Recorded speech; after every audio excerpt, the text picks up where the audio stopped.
بسم اللہ الرحمن الرحیم۔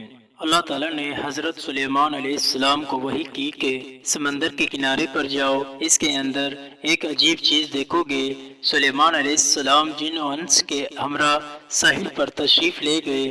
جب ساحل پر پہنچ کر نظر ادھر ادھر کی تو کچھ نہ دیکھا، تو آپ نے عفریت یعنی جنات کی ایک قسم سے فرمایا، اس سمندر میں غوطہ لگا اور وہاں کے حالات مجھ سے آ کر بیان کر۔ اس نے ایک ساعت کے بعد اوپر آیا اور عرض کیا، اے اللہ کے نبی، میں نے سمندر میں اتنا غوطہ لگایا مگر اس کی تہ کو نہ پہنچا اور نہ کوئی چیز نظر آئی۔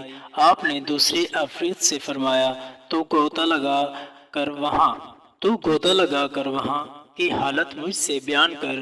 اس نے بھی غوطہ لگایا اور نکل کر وہی کہا جو پہلے عفریت نے کہا تھا، اور اس نے پہلے والے سے دگنے غوطے لگائے تھے۔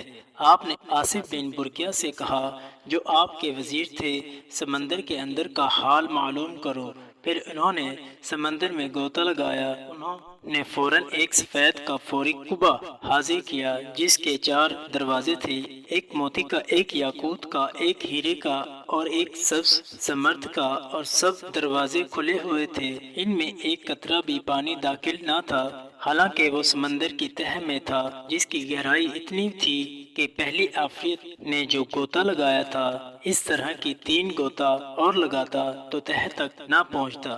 انہوں نے جب قبا کو حضرت سلیمان علیہ السلام کے سامنے حاضر کیا تو کیا دیکھتے ہیں، استقبا کے اندر ایک خوبصورت جوان صاف کپڑے پہنے نماز پڑھ رہی ہے۔ آپ نے قبا میں داخل ہو کر اسے سلام کیا اور فرمایا، تجھے سمندر میں کس چیز نے پہنچایا؟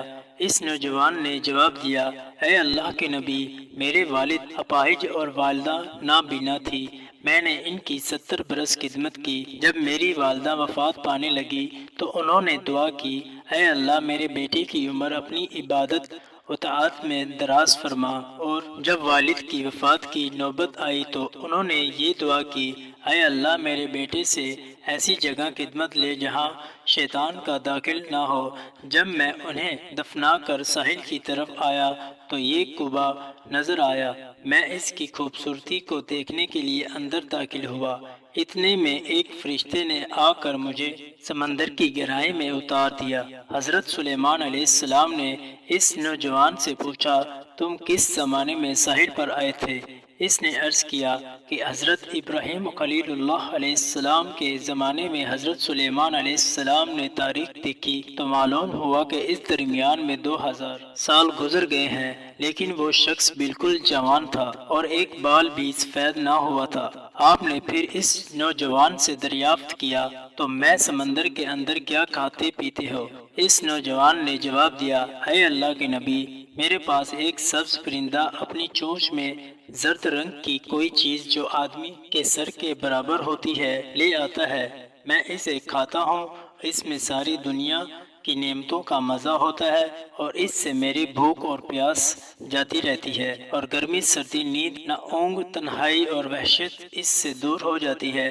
حضرت سلیمان علیہ السلام نے اس سے فرمایا، تم ہمارے ساتھ چلنا چاہتے ہو یا اپنی جگہ دوبارہ واپس ہونا چاہتے ہو؟ اس جوان نے عرض کیا، مجھے اپنی جگہ پر لوٹا دیجیے۔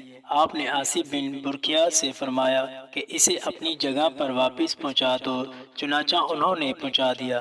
حضرت سلیمان علیہ السلام نے لوگوں کی طرف متوجہ ہو کر فرمایا، دیکھو والدین کی دعا کیسے قبول ہوتی ہے، اللہ تم پر رحم کرے، والدین کی نافرمانی سے بچتے رہو۔ اے اللہ تو مجھے بھی ان کی خدمت کی توفیق عطا فرما۔ حضرت علی رضی اللہ تعالیٰ عنہ سے روایت ہے کہ رسول اکرم صلی اللہ علیہ وسلم نے فرمایا، 7 ایسے اشخاص ہیں جنہیں تم قبر میں دفن کرو گے تو ان کے رخ قبلہ سے پھیر دیے جائیں گے۔ ساتھ ہی فرمایا کہ جا کر قبریں اکھیڑ کر دیکھ لو، اگر ایسا نہ پاؤ کہ جیسا میں نے کہا تھا تو کہہ دینا میں نے غلط کہا تھا۔ عرض کی، حضور یہ کون لوگ ہیں جن کے رخ قبلہ سے پھیر دیے جائیں گے؟ حضور صلی اللہ علیہ وسلم نے ارشاد فرمایا، پہلا شارب الخمر یعنی شراب پینے والا، شراب پلانے والا، شراب بیچنے والا، شراب خریدنے والا یا شراب کو منتقل کرنے والا، ان سب پر اللہ کے رسول صلی اللہ علیہ وسلم نے لعنت بھیجی ہے۔ ایک روایت میں آتا ہے شراب پینے والا بت بوجھنے والے کی طرح ہے، شرابی جب مرتا ہے اسے مرتے وقت کلمہ نصیب نہیں ہوتا، اور دوسرا یہ کہ اس کا قبلہ سے رخ پھیر دیا جاتا ہے۔ نمبر 2، انسانوں کی خرید و فروخت کرنے والا، یعنی وہ افراد جو انسان کے اعضاء یا مکمل انسان کی خرید و فروخت کرے، اس کا رخ بھی مرنے کے بعد قبر میں قبلہ سے پھیر دیا جاتا ہے۔ نمبر 3، جھوٹی گواہی دینے والا۔ نمبر 4، سود کھانے والا، سود دینے والا، سود لینا اور سود لکھنا اس میں شامل ہے۔ سودی لین دین کے گناہ کے 70 درجے ہیں، اور سب سے کم درجہ اپنی ماں سے زنا کرنے کے برابر ہے۔ ایسا شخص جو سود لین دین کرتا ہو، موت کے بعد قبر میں اس کا رخ بھی قبلہ سے پھیر دیا جائے گا۔ نمبر 5، کسی کی فوتگی پر نوحہ کرنے والی عورت۔ آنکھوں کا غم اور دل کا غم اللہ کی طرف سے ہے، لیکن ہاتھوں کا اور زبان کا غم شیطان کی طرف سے ہے۔ ایک روایت میں آیا ہے جس نے گریبان نوچے، اپنے منہ پر تھپڑ مارے اور جاہلوں جیسی باتیں کی، اس سے ہمارا کوئی تعلق نہیں ہے۔ اسی لیے جب دل غم زدہ ہو تو آنکھوں سے روئیں، اس سے شریعت نے منع کیا نہیں، لیکن واویلا کرنا اور الٹی سیدھی بک بک کرنا یہ کفریہ کلمات ہیں۔ اسی لیے فرمایا نوحہ کرنے والی عورت جب قبر میں دفن ہوگی تو اس کا رخ بھی قبلہ سے پھیر دیا جائے گا۔ نمبر 6، جو شخص ذخیرہ اندوزی کرتا ہے۔ ذخیرہ اندوزی انسانوں کی خوراک اور جانوروں کے چارے وغیرہ کو کہتے ہیں۔ شریعت نے اس سے منع فرمایا ہے۔ حضور صلی اللہ علیہ وسلم نے ارشاد فرمایا جس شخص نے 40 دن تک ذخیرہ اندوزی کی، اللہ تعالیٰ اسے 40,000 سال تک جہنم کی آگ میں جلائے گا۔ تو ایسے افراد جو ذخیرہ اندوزی کرتے ہیں ان کے رخ بھی قبر میں قبلہ سے پھیر دیے جائیں گے۔